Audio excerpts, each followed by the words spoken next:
I have to import this particular file inside my working environment.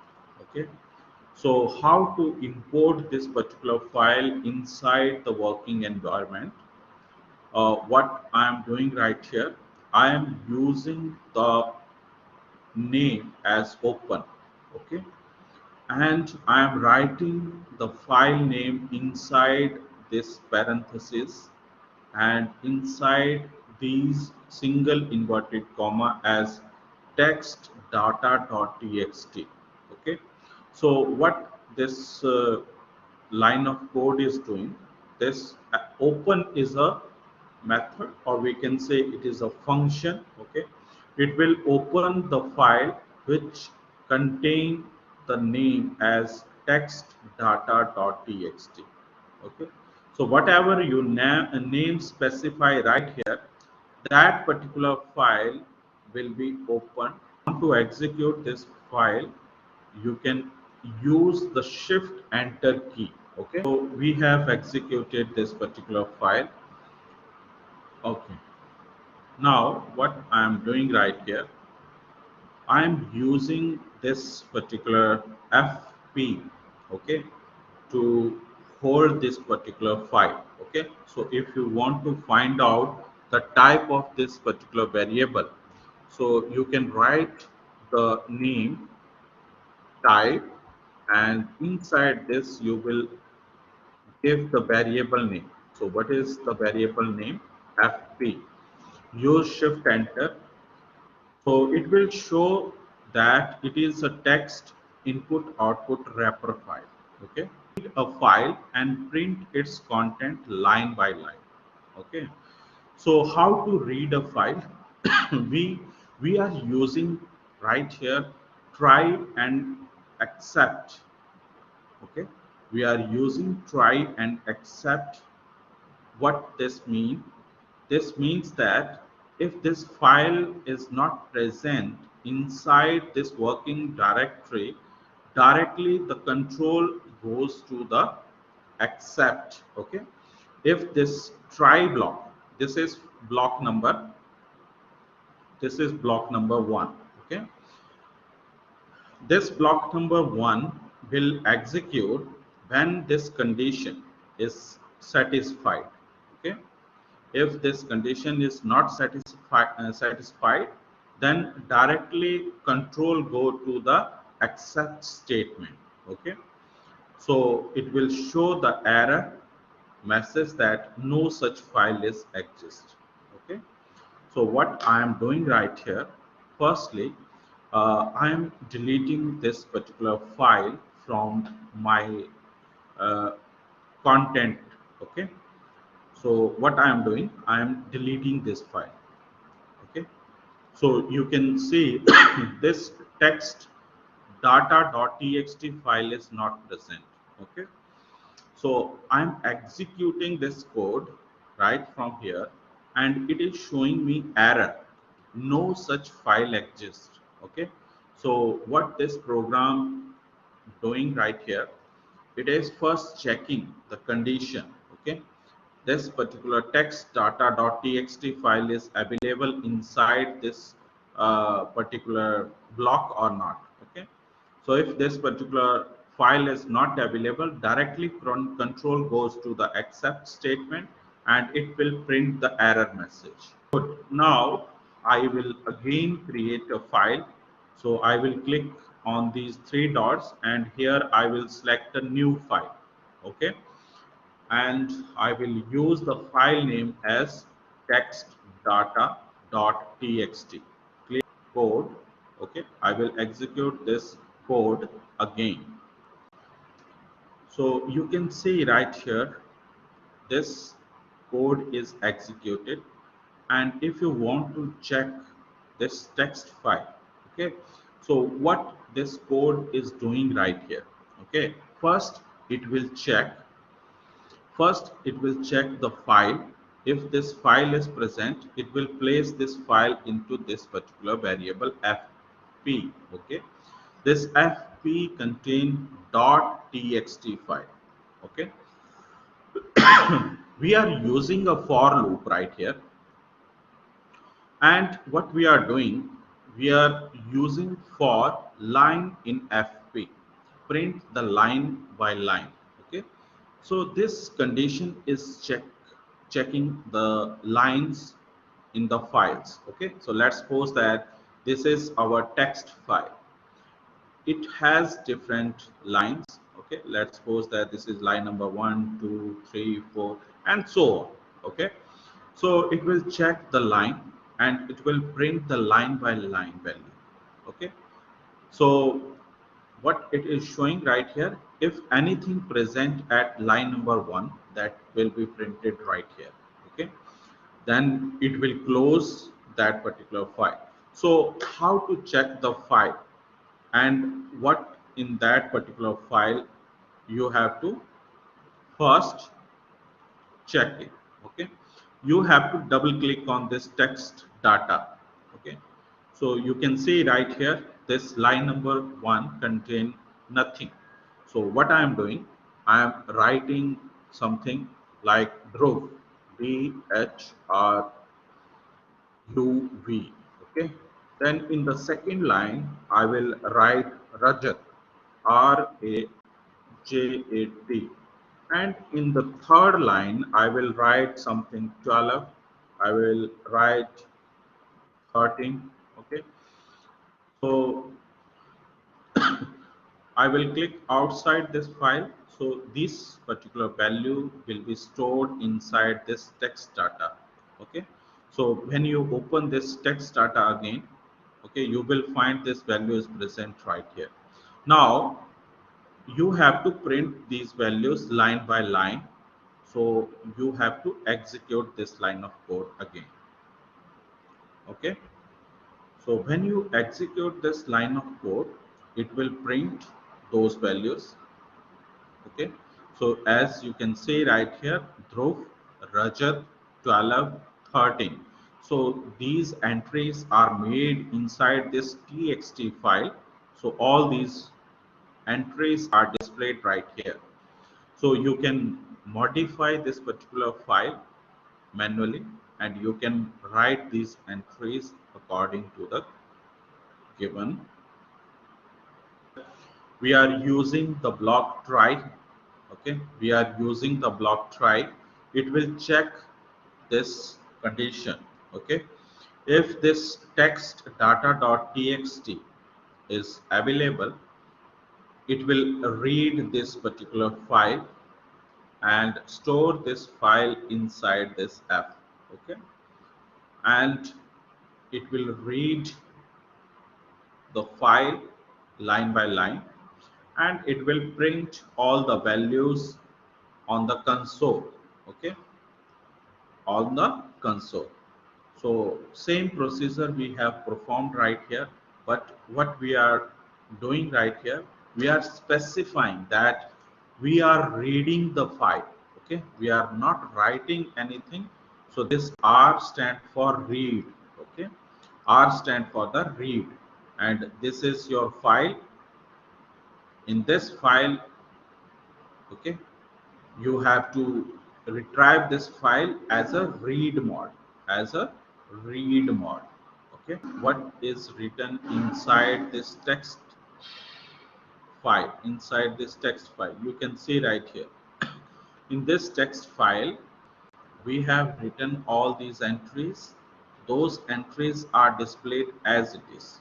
Okay, so what it is doing right here, firstly, this text data.txt file is opened as a read mode. Okay, and it is stored inside this f value, or we can say variable also. Okay, and we can call this f, okay, with the read function. Okay, this is a function. Read is a function, and what it will do, it will read line by line and it will print the value which is present inside this particular text file. So these are the values, 6 entries are there. So first it will read Dhruv, Rajat, then 12, then 14, Rishabh and 89. So all these entries will be displayed right here. How to use that particular file in write mode? Same thing we are using, what we are doing right here. Firstly, we are using this try block. Inside this try block, we are using the open function. Okay, we are using the open function. First open function is used for the read file, and second function is used right here to write inside that particular file. Okay, so if you want to read the file, that is text.txt, you can read this file from this particular location as a read mode. And if you want to write something, you can use the result.txt into write form. Okay, and we are using right here for loop. So this for loop, what this for loop is doing, we are taking the input line in readfp. So we will read the file. So this is the variable name right here, readfp. Okay, so this first function is used for the reading. So we will read this particular file. Then what we are doing, we are using the write function. Okay, so what we are doing right here, we are calling the function line dot upper. So this upper is a function. What is this upper? uh, Upper is a function that will convert. Okay, it convert a b c d to a b c d. Okay, so it will convert small letters to the capital letter. Clear everyone? After this, what we are doing, we are calling the function close. Okay, so to close the file, we are using this close function. To open the file, we use the open function. Okay, to use this open function to open the file, while this close function is used to close the file. Okay, after that, what we are doing, writing done, this message will be displayed, and in a new line, this backslash n is used for the new line. Okay, new line, this message will appear, open result.txt to view the content. If this particular file is not present, then accepts block will execute and it will show the message error, unable to open the file. Txt is available or not available. If this is not available, then what you will do, I will delete this file right now. Okay, result.txt. So you will copy this name from here, use Control C. Okay, and what you will do, you will click on this three dot, okay, across the content, and create a new file and write result.txt. Okay, and click outside and click outside. All of you clear everyone? So this result.txt is available. Initially you will check this result.txt contain nothing. Okay, so what I am doing, I am copying all the data which is present inside text.txt and I am pasting that data right here. Okay, I am writing everything in small letter. I am writing everything in small letter. Okay,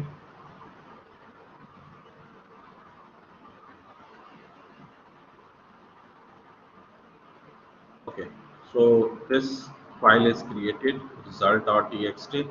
Now I will execute it.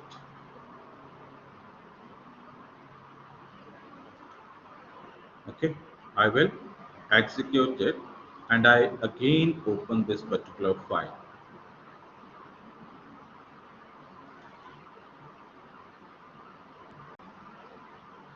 All of you, please give your response.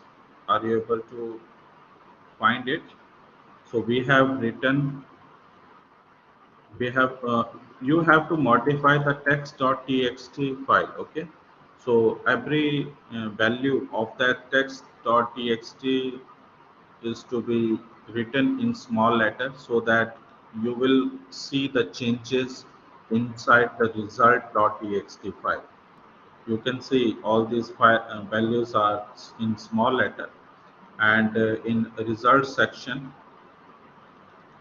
if I will click on this, you can see right here all the small letters is going to be changed as a uppercase letter.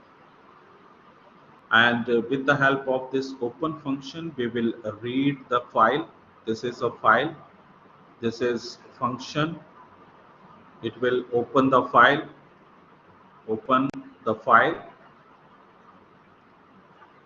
and this W is a write operation. Okay, write operation, write operation. And we are using a for loop for I in range. I in range means we have to define the range. Okay, they have given the range 1 to 11, 1 to 11. So it will take the value. We defined this value. So 1 to 11 means you have to start from 0 to 10. Clear everyone? Now this FP is a file, or we can say this is a variable which contain the file. Okay, and here write is a function. Write is a function, and here we are using stri plus backslash n. So str stand for the string and I stand for the value. Okay, I stand for the value. So initially, what is the value? Right here inside this I, initial value is 0. Okay, so at 0 location, what we have to do? We have to add in a new line. Okay, and we will close this particular value, and we will give the message writing done. Open the txt file. In display it is showing from 0, but Python will store the value from the 0th index. Okay, so initially we can set this value to the 1. Okay, so initially we have set the first position as 1. I am saying that Python will store the value in the indexing. Okay, in the indexing. So let's suppose that indexing, this first value is stored at the 0 location, second value is 1 location, and this 10th value is stored in the 11th location. So you know very well that, let's suppose that this is your Almira. Okay, and in this Almira there are different blocks. In this Almira there are different blocks. So this is block number 0, 1, 2, 3, 4, 5, 6, 7, 8, 9, and 10. Okay, so at the 0 location we will store 1. At 1 location we will store 2. At 2 location we will store 3. At 3 location we will store 4. At 4 location we will store 5. 5, 6, 6, 7, 7, 8, 8, 9, 9, 10.